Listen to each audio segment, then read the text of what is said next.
ayan guys, may nakita tayo dito na sea turtle na kinatay. Kawawa naman. Ayan yung plano nyo po. Sila talagang kinatay nila to. Grabe oh. Di man lang sila talaga naawa sa sa sea turtle. Hindi nila alam na bawal yung pagkatay o paghuli ng mga ganitong lamang dagat.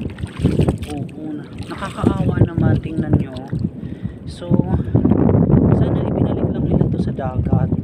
Actually siguro nangyari ito mga hours lang, so dapat naabutan ko to, kaso parang hindi ko naabutan mga langga. Kawawa. Panawagan ko lang sa mga sa dagat, pag meron kayong makikita na ganito, sana naman po wag nyong hinuhuli, wag nyong kinakatay. Kawawa naman po, tingnan mo. Ayan, nakakaawa